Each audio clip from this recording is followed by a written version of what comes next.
Hello students. I hope आप सबकी exam की तैयारी बहुत अच्छी चल रही होगी। आज हम पढ़ेंगे फाइनल अकाउंट्स। ठीक है, जिसमें हम क्या क्या टॉपिक्स कवर करेंगे। एक ये कि ट्रेडिंग अकाउंट क्या होता है, एक कवर करेंगे हम प्रॉफिट एंड लॉस अकाउंट, जिसको हम लोग बहुत ही प्यार से पीएल अकाउंट बुलाते हैं। फिर हम लोग हौले हौले बैलेंस शीट कैसे प्रिपेयर करते हैं ये जानना सीखेंगे। बैलेंस शीट में भी लाइबिलिटी क्या है और एसेट क्या है, ये हम लोग बहुत ही बारीकी से जानेंगे। फिर आता है सबसे बड़ा खौफ जो बाकी सारे स्टूडेंट्स का होता है, वो है फाइनल अकाउंट्स विद एडजस्टमेंट्स। अगर ये चैप्टर हम बहुत कायदे से पढ़े ना, तो ये जो पोर्शन है ना, ये एकदम हलवा है और बहुत ज़्यादा स्कोरिंग है। पर वो भी तब जब हम बहुत कायदे से पढ़ें। और मैं विश्वास दिलाती हूँ, मैं ये चैप्टर इतना अच्छे से पढ़ाऊंगी विद एडजस्टमेंट वाला, जिसकी आप लोग के लिए ये it will be like a cake walk. तो प्लीज़ जुड़े रहें और वीडियो ज़रूर देखें अपनी भलाई के लिए। ठीक है, ये चैप्टर शुरू करने से पहले हम बहुत ही बेसिक सी चीज़ जानेंगे कि कि ये जो ट्रेडिंग अकाउंट है वो कौन से टाइप का अकाउंट है, कि ये रियल अकाउंट है, नॉमिनल अकाउंट है, पर्सनल अकाउंट है, ये क्या है। तो ट्रेडिंग अकाउंट एक नॉमिनल अकाउंट है जिसमें कि जो भी एक्सपेंसेस होते हैं वो हम डेबिट कर देते हैं और जो भी इनकम होती है वो हम क्रेडिट कर देते हैं। अब क्या सारे एक्सपेंसेस हम ट्रेडिंग अकाउंट में डेबिट कर देते हैं, ये सारी इनकम हम ट्रेडिंग अकाउंट में डेबिट कर देते हैं? नहीं। तो कौन कौन से एक्सपेंसेस है वो जो हम ट्रेडिंग अकाउंट में डेबिट करते हैं? जितने भी जितने भी डायरेक्ट एक्सपेंसेस होते हैं। डायरेक्ट एक्सपेंसेस मतलब फॉर एग्जाम्पल मैं कोको कोला मैन्युफैक्चर करती हूँ, तो जितने भी एक्सपेंसेस मेरे इनकर होंगे कोको कोला की एक बॉटल बनाने में, वो मेरे सारे कौन से कोको कोला की, हाँ, एक बॉटल बनाने में वो मेरे सारे कौन से एक्सपेंस होंगे? डायरेक्ट एक्सपेंस, है ना। फिर अब इस कोको कोला की बॉटल को बेचने तक जो भी मेरे एक्सपेंस है वो सब क्या हो गए? Indirect expense. मतलब कुल मिलाकर कोई भी एक्सपेंस जो परचेजेस ऑफ व्हाट, गुड्स या फिर मैन्युफैक्चरिंग से रिलेटेड है, वो सब हमारे हो गए डायरेक्ट एक्सपेंस। ठीक है। तो एक बात बताओ, मैं कोको कोला मैन्युफैक्चर करती हूँ और मेरी फैक्ट्री में जो भी वर्कर्स हैं मैंने उनको वेजेस दिए। ठीक है, तो ये बताओ मेरे डायरेक्ट एक्सपेंस है कि इनडायरेक्ट एक्सपेंस है? ये मेरा डायरेक्ट एक्सपेंस है। वाई? क्योंकि this is related to manufacturing, ये फैक्ट्री में काम हो रहा है, फैक्ट्री में क्या हो रही है? मैन्युफैक्चरिंग, तो इसलिए डायरेक्ट एक्सपेंस है। अब सिमिलरली मैं कोको कोला मैन्युफैक्चर भी करती हूँ और मैं कोको कोला सेल भी करती हूँ। अब मैंने सेलिंग के लिए बहुत सारे लोगों को वेजेस कह लो दी, सैलरी कह सकते हो दी, कोको कोला को सेल करने के लिए सैलरीज दी और वेजेस दी। तो बताओ ये मेरा डायरेक्ट है या इनडायरेक्ट है? ये मेरा इनडायरेक्ट एक्सपेंस हो गया। इसको मैं कहाँ लेके जाऊंगी? पीएल में। और इसको मैं कहाँ लेके जाऊंगी? ट्रेडिंग में। अब सिमिलरली एक और चीज़, मैं कोको कोला मैन्युफैक्चर करती हूँ, ठीक है, और मैंने एक मशीन खरीदी कोको कोला के लिए, एक बहुत बड़ी सी मैंने मशीन खरीदी, ये मशीन है मेरी। तो इस मशीन को खरीदा, अब मुझे मशीन को इंस्टॉल भी करना पड़ेगा अपनी फैक्ट्री में। तो मशीन को इंस्टॉल करने के लिए मैंने कुछ लेबर्स को वेजेस दिया। तो बताओ, तो ये जो वेजेस है जो मैंने मशीन के लिए दिया है, मशीन को इंस्टॉल करने के लिए, ये भूल से भी ट्रेडिंग अकाउंट में ऐड मत कर देना। क्यों?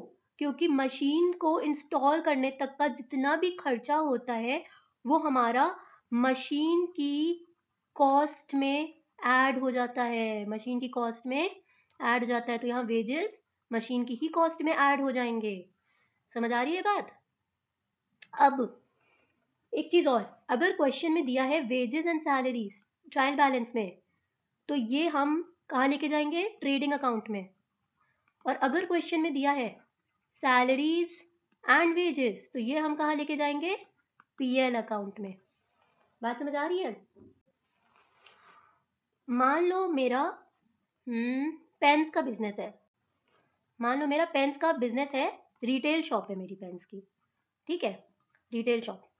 मैंने होलसेल में पेन खरीदे और अपनी दुकान यानी रिटेल शॉप में लेकर आना है मुझे। तो मैंने मान लो मैं पेन्स मंगा रही हूँ, मैंने किसी लेबर को कह दिया कि ये पेन ले आना। अब वो जैसे भी लाए, तो जो भी भाड़ा मैं पे करूँगी, भाड़ा मतलब फ्रेट, जो भी किराया मैं पे करूँगी इन पेन्स को यहाँ रिटेल शॉप तक लाने में, ये मेरा फ्रेट क्या हुआ? फ्रेट इनवर्ड, क्योंकि ये पेन्स को मेरी शॉप में लाने के लिए यूज़ हो रहा है। मेरी पेन शॉप में मेरे पेन्स को लाने के लिए है, इसलिए फ्रेट इनवर्ड। और ये मैं कहाँ क्या कर दूँगी इसका? इसको मैं ट्रेडिंग अकाउंट में as a freight inward debit कर दूँगी। ठीक है?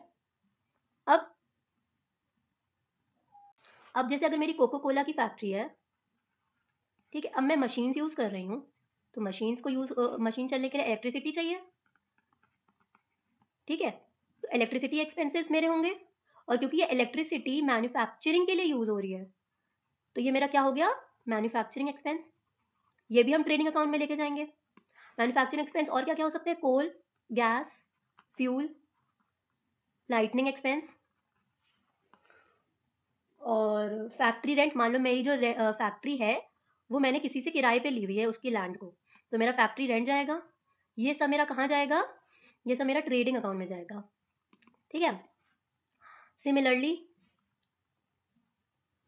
मान लो मेरी कोई मशीन है, उसमें जंक लग गई है, तो मुझे ग्रीसिंग करानी पड़ेगी, तो ये ग्रीसिंग कराने का खर्चा भी कहाँ जाएगा?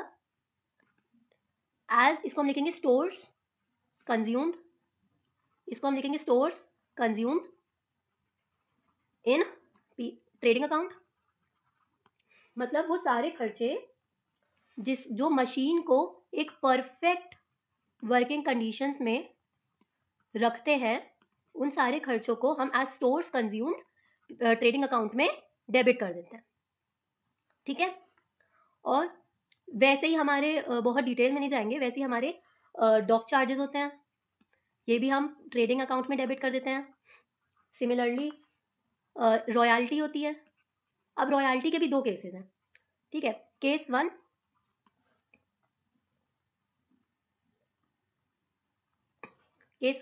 Case two. केस वन क्या है? मान लो मेरा कोई बिजनेस है जिसमें मैं किसी का पेटेंट यूज कर रही हूँ, पेटेंट यूज करने के लिए मैं उसे रॉयल्टी दे रही हूँ, तो ये मेरा ट्रेडिंग अकाउंट में जाएगा।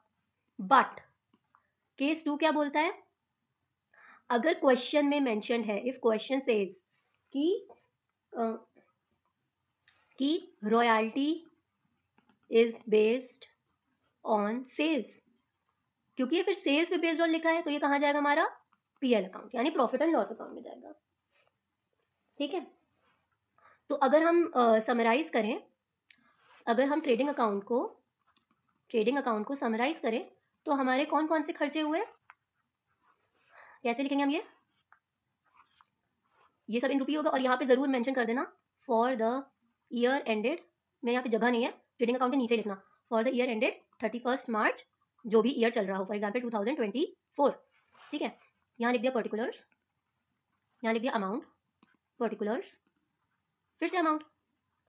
ओपनिंग स्टॉक सबसे पहले आएगा। ओपनिंग स्टॉक क्या होता है? जो पिछले साल का क्लोजिंग स्टॉक है वही ओपनिंग स्टॉक होता है। ठीक है, यहाँ आ गया ओपनिंग स्टॉक। फिर आएगा फिर आ गया टू परचेजेस, और हमेशा याद रखना परचेजेस में यहाँ पे दोनों टाइप की परचेजेस आ जाएंगी, क्रेडिट परचेजेस भी आ जाएंगी और कैश परचेजेस भी आ जाएंगी। क्रेडिट परचेजेस का मतलब हो गया कि हमने परचेज करी है पर अभी पैसा देना बचा है। कैश परचेज हो गई कि हमने सामान खरीद लिया और पैसा भी दे दिया। और अगर परचेजेस आएगा तो परचेज की बहन कौन? परचेज रिटर्न, इसको नहीं भूलना। ठीक है, अंदर यहाँ पे परचेजेस, यहाँ लिखना परचेज रिटर्न, और यहाँ पे फाइनल वैल्यू।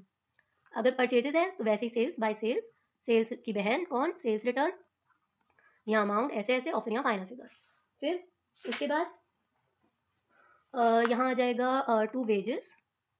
ठीक है, वेजेस के बाद डायरेक्ट एक्सपेंसेस हो गए हमारे, जो भी हमने ऊपर पर डिस्कस करे, डायरेक्ट एक्सपेंस, मैन्युफैक्चरिंग एक्सपेंस हो गया, और क्या हो गया? कैरेज, फ्रेट, मतलब अभी फ्रेट इनवर्ड डिस्कस किया था हमने, फ्रेट इनवर्ड हो गया। फ्रेट इनवर्ड वही भाड़ा, डॉक चार्जेस और इलेक्ट्रिसिटी एक्सपेंस, जो सब हमने ऊपर सब डिस्कस करे वो सब। अच्छा, एक बात, ओपनिंग स्टॉक आया है तो क्लोजिंग स्टॉक को भी लाना बहुत ज़रूरी है, वरना बुरा मान जाएगा क्लोजिंग स्टॉक। फिर हमारा जो भी यहाँ पे वैल्यूज़ आ गई, यहाँ पे वैल्यूज़ आ गई, ठीक है? अब अगर ये साइड बढ़ी है, मतलब अगर इनकम की साइड बढ़ी है, तो हमारा क्या हो जाएगा? प्रॉफिट। तो हम यहाँ लिख देंगे टू ग्रॉस प्रॉफिट। और वैसे ही अगर ये साइड बढ़ी है, मतलब अगर ये साइड बढ़ी है और ये साइड छोटी है, तो क्या आ जाएगा? By gross loss. ये हमारा हो गया ट्रेडिंग अकाउंट। लास्ट में हम दोनों ही वैल्यूज़ का ऐसे ऐसे करके टोटल कर लेंगे। मेरे पास जगह नहीं बची है तो मुझे बहुत एडजस्ट करना पड़ रहा है। हम टोटल कर लेंगे और हमारा ट्रेडिंग अकाउंट बन गया। अब हम नेक्स्ट वीडियो में डिस्कस करेंगे कि अभी हम देखो इस वीडियो में अभी हमने इस वीडियो में क्या डिस्कस किया कि हम क्या क्या चीज़ें ट्रेडिंग अकाउंट में डेबिट करते हैं। अब नेक्स्ट वीडियो में हम डिस्कस करेंगे हम क्या क्या चीज़ें ट्रेडिंग अकाउंट में क्रेडिट करते हैं। ठीक है, चलिए ठीक है। अगर आपको वीडियो अच्छी लगी हो then do like share and subscribe. ठीक है, अब लाइक टारगेट इस वीडियो का हम रखते हैं बहुत कम रखेंगे इस वीडियो का लाइक टारगेट। हम सिर्फ 100 लाइक्स का रखते हैं। आप फटाफट इसका 100 लाइक्स करवा दो बस, ठीक है? आपको सेकंड पार्ट अपलोडेड मिल जाएगा, ठीक है?